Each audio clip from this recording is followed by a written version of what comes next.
Everyone, welcome to my channel guys. आज जो मैं आपको एक के बाद एक स्ट्रक्चर बताए जा रहा हूँ, क्या आपको उसका फायदा हो रहा है?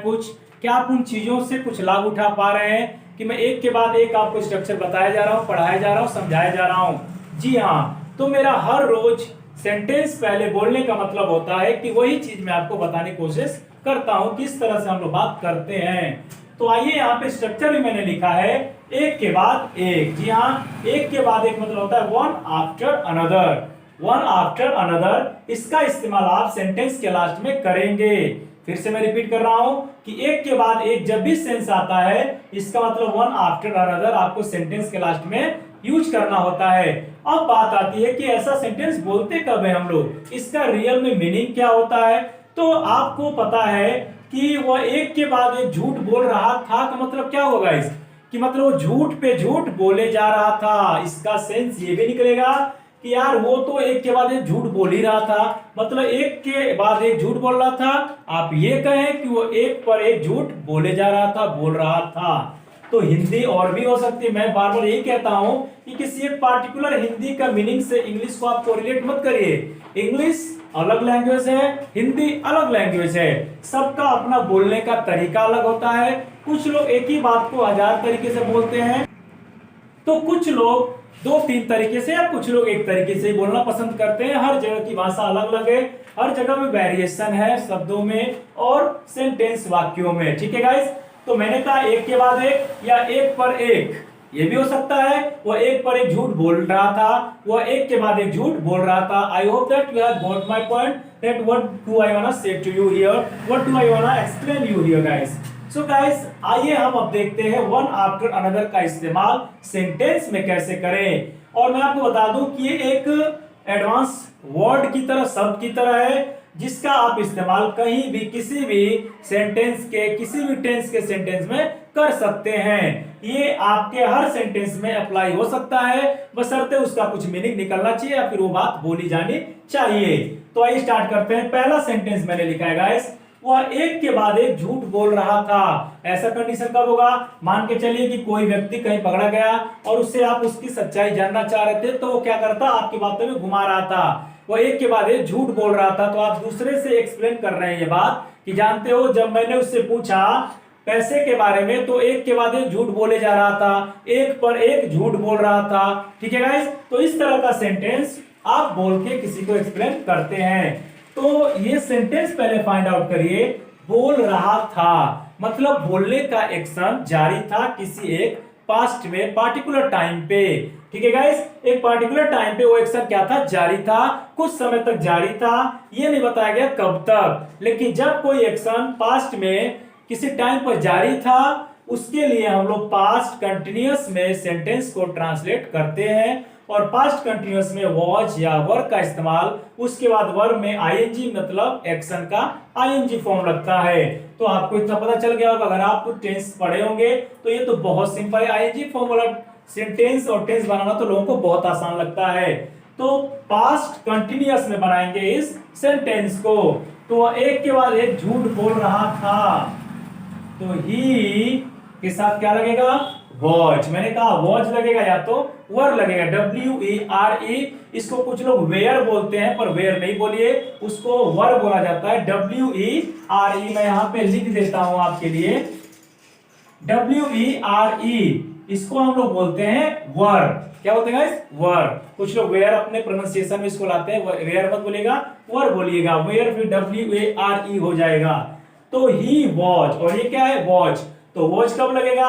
वॉच तब लगेगा जब थर्ड पर्सन सिंगुलर नंबर हो और आई के साथ, थर्ड पर्सन सिंगुलर नंबर्स के साथ और आई के साथ। तो ही क्या है guys? Third person singular number का सब्जेक्ट है। तो ही वॉच, झूठ बोलना का आपको पता है कि क्या होता है? टेल अ लाई। और इसमें रहा था है, तो वॉच या वर के बाद मैंने कहा वर्ब में आईएनजी लगेगा। तो he was telling a lie, telling a lie. आपको पता है कि हमेशा टेल अ लाई का इस्तेमाल होता है, जैसे सिंग अ सॉन्ग का होता है। ठीक है गाइस, तो उसी तरह टेल अ लाई का इस्तेमाल हमेशा फिक्स रहता है, इसमें ऐसा हम लोग लिखते हैं। ठीक है, ही वॉज टेलिंग अ लाई। वह झूठ बोल रहा था। इसका सिर्फ इतना मतलब हुआ, ही वॉज टेलिंग अ लाई, वह झूठ बोल रहा था। अब कैसे झूठ बोल रहा था वो? एक के बाद एक, एक के बाद एक के लिए क्या लिखा है? One after another. तो हम यहां पे लिखेंगे one after another, one after another. समझ में आ गया गाइस आपको? तो बहुत इजी हो गया होगा आपके लिए। किसी भी सेंटेंस में उसके लास्ट में वन आफ्टर अनदर का इस्तेमाल कर देंगे तो एक के बाद एक, एक पर एक, दोनों का यहाँ पे आ जाएगा। आप हिंदी में एक पर एक लिख सकते हैं अपने नोटबुक में। अब आइए दूसरा सेंटेंस देख रहे हैं हम लोग। मुझे रोज एक के बाद एक समस्या का सामना करना पड़ रहा है। थोड़ा सा ये एडवांस और थोड़ा सा लेंथी आपको हो गया होगा, बड़ा सेंटेंस लग रहा होगा, पर बहुत मजेदार है। आप अक्सर ऐसा चीजें आप अपने लाइफ टाइम में बोलते हैं। तो पढ़ रहा है, इसके लिए हैव टू और हैज टू का इस्तेमाल होता है। जैसे मुझे स्कूल जाना पड़ता है तो बोलते हैं I have to go to school, उसे स्कूल जाना पड़ता है। He has to go to school. तो हैज हैव के बाद टू लगाते हैं और वर्ब की फर्स्ट फॉर्म। लेकिन यहां पे देखिए पढ़ रहा है मतलब एक्शन क्या है? कंटिन्यू है। इसका मतलब प्रेजेंट कंटिन्यूअस में बनाएंगे रहा रही है। लेकिन उससे पहले देखिए पढ़ रहा है मतलब मजबूरी को, कंपल्सन को दिखा रहा है। So when any action shows the compulsion in any sentence then we use has to और have to formation। has to और have to का फॉर्मेशन इस्तेमाल करते हैं प्रेजेंट में। अगर आपको कोई मजबूरी दिखानी हो, कंपल्सन दिखाना हो तो अब ing लग गया है, वर्ब में क्या लगता है गाइस? ing। तो उसी तरह हैज टू हैव टू का इस्तेमाल जब करेंगे तो हैव में लग जाएगा ing। क्या लगाएंगे? ing। तो आइए देखते हैं यहां पर, मुझे रोज एक के बाद एक समस्या का सामना करना पड़ रहा है।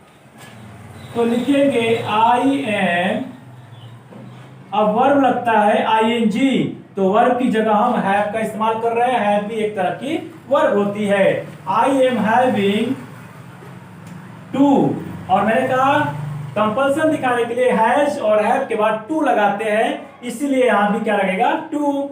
आई एम हैविंग टू। अब देखिए गाइस उसके बाद लगता है वर्ब की फर्स्ट फॉर्म। अब वर्ब क्या गाइस? यहाँ पे समस्या का सामना करना। सामना करना का मतलब होता है फेस करना, यानी समस्या को आप क्या करते हैं? प्रॉब्लम को फेस करते हैं। तो I am having to face the problems. I am having to face the problems, मुझे समस्याओं का सामना करना पड़ रहा है। समस्या का सामना करना पड़ रहा है, एक के बाद एक का मतलब समस्या ज्यादा हो गई। तो आप समस्याएं लिखे चाहे ना लिखे, आपको यहाँ ये दिख रहा है, सेंस में आपको समझ में आ रहा है कि समस्याएं ज्यादा हो चुकी हैं। तो I am having to face the problems, मुझे समस्याओं का सामना करना पड़ रहा है या मुझे समस्या का सामना करना पड़ रहा है। और वो भी कैसे? एक के बाद एक। और यहाँ पे देखिए यहाँ पे रोज भी लिखा हुआ है, तो रोज के लिए हम डेली लिखेंगे लास्ट में, या यहाँ पे लिख सकते हैं I am having to face the problems daily. Daily. अब एक के बाद एक, तो क्या इस्तेमाल करेंगे? One after another. I am having to face the problems daily one after another. बहुत प्यारा सेंटेंस है। आप इस तरह सेंटेंस जरूर बोलते हैं, यार क्या करूं, अब तो मुझे रोज एक ना एक समस्या का सामना करना पड़ रहा है, रोज एक ना एक कोई दिक्कत आ रही है। ये भी आएगा तो आप इसी तरह का सेंटेंस में इंग्लिश में ऐसे बनाएंगे, यार मुझे अब रोज एक ना एक दिक्कत आ रही है, रोज मुझे कोई ना कोई समस्या आ रही है, इसका मतलब मुझे सामना करना पड़ रहा है। तो हैविंग टू का इस्तेमाल करेंगे। अच्छा, इस पे मैं एक सेंटेंस आपको छोटा सा बनाता हूं, ये थोड़ा बड़ा हो गया है। मुझे वहां जाना पड़ रहा है, मुझे वहां रोज जाना पड़ रहा है, तो क्या बोलेंगे आप? I am having to go there daily. Simple सा, ठीक है। अब इन सब चीजों को मैं हैव टू, हैज टू, ये हैविंग टू का इस्तेमाल मैं किसी एक वीडियो में आपको बताऊंगा, वहां पे आपको समझ में आएगा। अभी तो यहाँ पे इस सेंटेंस में इस स्ट्रक्चर में आ गया तो आपको मैंने शॉर्ट में बता दिया, फिर भी मैंने पूरी बात बता ही दी कि हैविंग टू का इस्तेमाल क्यों करेंगे। ठीक है गाइस, तो आपको ये स्ट्रक्चर इससे पहले मालूम था या नहीं मुझे नहीं पता, लेकिन आप कमेंट बॉक्स में बताएंगे तो मुझे जरूर पता चलेगा कि क्या इस तरह के सेंटेंसेज आपके लाइफ में कभी आया था हिंदी में और आप इंग्लिश नहीं बोल पाए थे, जबकि आप इंग्लिश में उसे बोलना चाहते थे, पर आपको उस टाइम तक ये स्ट्रक्चर पता नहीं था। तो आज आपको पता चल गया गाइस, तो जरूर आज के बाद आप इसे इस्तेमाल करिएगा और कहीं भी कोई मिस्टेक नहीं होगा। आपको मैं ये एश्योरेंस दिलाता हूं कि आप अगर लगातार मेरे साथ ऐसे ही बने रहे और हमारा जो मोटो है कि 1000 स्ट्रक्चर कंप्लीट करें, उसके साथ अगर आप पूरा वीडियो देखते हैं और बने रहते हैं तो डेफिनेटली आप भी एक दिन इंग्लिश बोलेंगे, वो भी फ्लुएंटली, नो डाउट आप बोलेंगे। बशर्ते आपके पास हथियार होने चाहिए। बिना हथियार का अगर आप मैदान में उतरते हैं युद्ध क्षेत्र में तो आप मारे जा सकते हैं, इसलिए आप सारे हथियार बांध लीजिए, उसके बाद युद्ध क्षेत्र में उतरिएगा। ओके गाइस, तो आपको मैं यही कहना चाहूंगा फिर लास्ट बार कि नोट्स बनाते रहिए, वीडियोस देखते रहिए, कंटिन्यू रहिए मेरे चैनल पे और अपने दोस्तों के साथ भी शेयर करिए ताकि आपको बात करने का एक जरिया मिल जाए, आपके दोस्त से आप इसको डिस्कस कर सके। So thanks for watching my video again guys, क्योंकि आप मुझे बहुत प्यार देते हैं, मेरे वीडियो देखते हैं, लाइक करते हैं, जो भी करते हैं मुझे मेरे लिए बहुत है खुशी की बात है। सो आपसे मिलते हैं नेक्स्ट वीडियो में ऐसे ही कुछ मजेदार टिप्स के साथ, कुछ स्ट्रक्चर के साथ। Thanks for watching my video, till then take care, God bless you.